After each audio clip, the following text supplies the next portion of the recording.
はい、皆さんこんにちは。本日も動画をご覧いただきありがとうございます。キーボードは文房具山カフェです。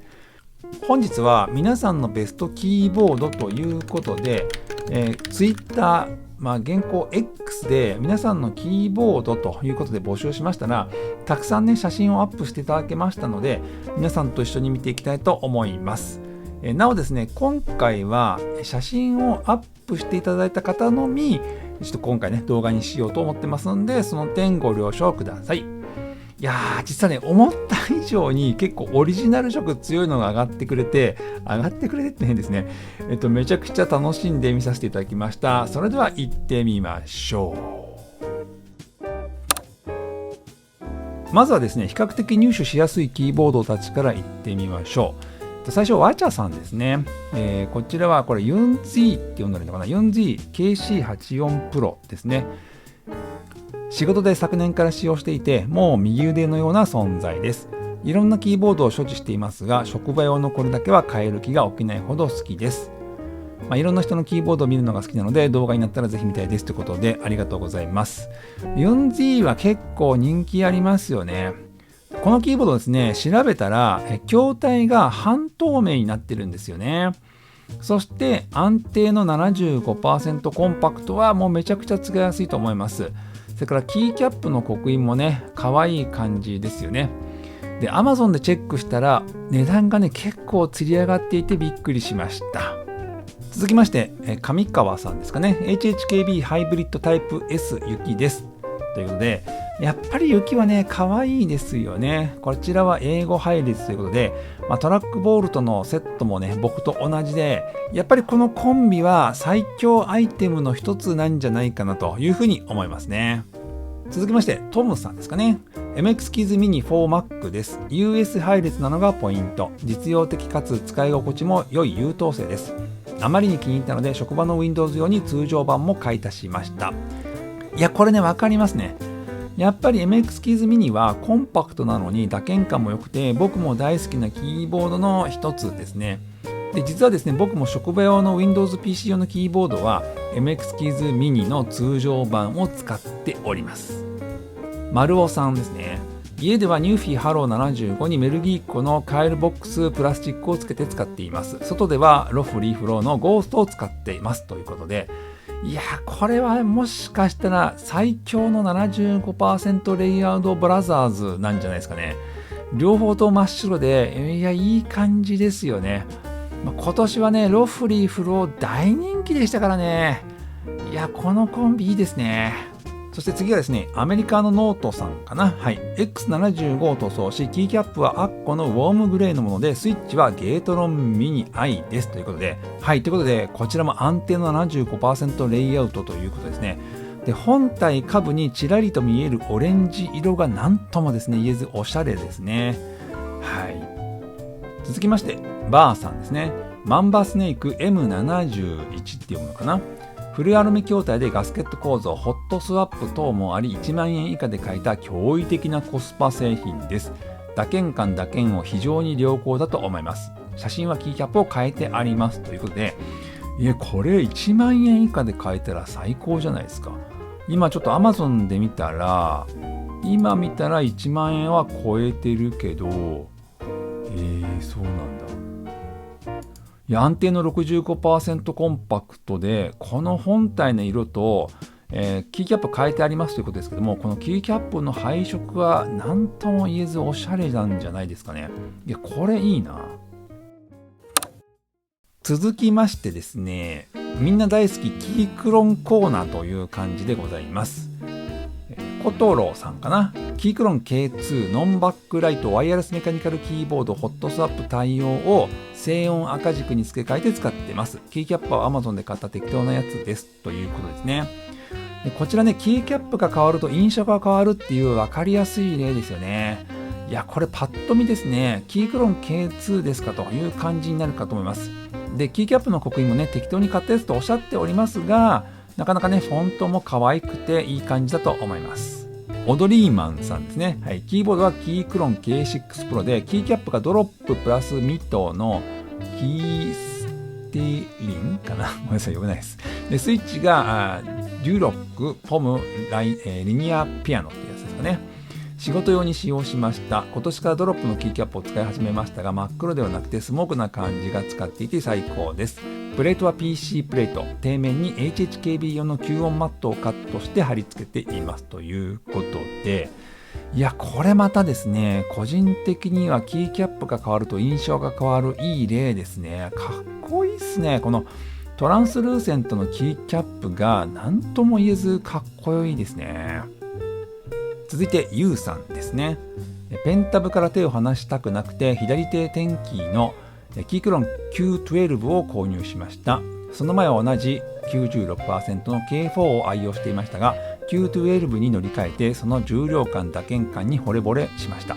また VIA に対応しているためマクロキーを設定したり左手でデリートを押せるので右手の作業の流れが途切れませんということで、いやこれね、左側に点キがついてるキークロン Q12 ですよね。やっぱりこういうなんだろう、仕事柄こういう配置が最適の人っていうのももちろんいらっしゃるってことは理解してるんですけど、こういうねなんか仕事と使っているアイテムがリンクしているのを見るのはめちゃくちゃ楽しいですよね。それからですね、この Q12 の上に Steam Deck が載っているんですけども、この部分のファンクションキーはどうなっているのかっていうのがちょっと個人的には気になりますね。もしかしたら取り外してるかもしれないですね。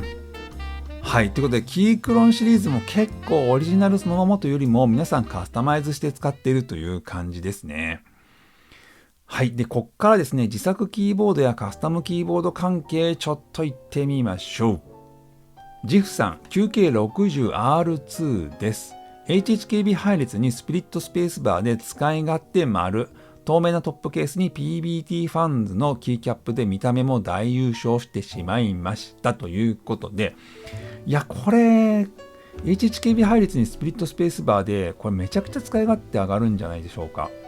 それから透明トップケースに PBT ファンのキーキャップで、いやこれ本当に可愛いですよね。いやこれ本当にいいね。で透明というかこの半透明な感じのケースがまた何とも言えないですよね。続きまして、ちょっとこれすみません読みづらくて間違っていたらごめんなさい。ロミスサモリーさんかな、ごめんなさいね間違ってたら。クール838アクスブルっていうのかなを魔女カラーに塗装したもの。キースイッチはベルテックス V1 っていうのかな。見た目配列打ち心地打鍵音、自分にとってはベストですねということです。いやこれまたすごいの来ましたね。 40% アリス配列で、このコンパクトさでアリス配列は結構熱いですよね。そしてキーキャップはグラデーションで無刻印というね、なかなかに可愛い一台なんじゃないでしょうか。続きまして今和のキワさんですね。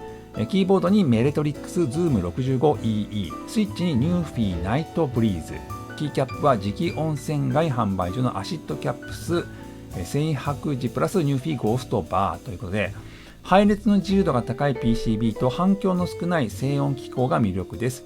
がっしりどっしりのアルミ筐体とソフトでクリーミーな打鍵感のギャップが最高ということですね。いやこれ実配列のコンパクトって本当これはこれで可愛い感じですね。ミニマルな感じなんだけど機能的っていう感じが醸し出てると思います。右上にあるのはこれノブですかね。これも使い方次第ではかなり便利ですからね。いやこれすごくいいですね。続きましてアムさんですね。メレトリックスズーム65、カスタマイズの幅が広い PCB、 フォームもりもりで心地よい打鍵感、技的取得済み無線対応、何より可愛いということで、いやまた出ましたね。ズーム65人気なんですね。 65% の日本語レイアウトはやっぱり希少なのかもしれないですよね。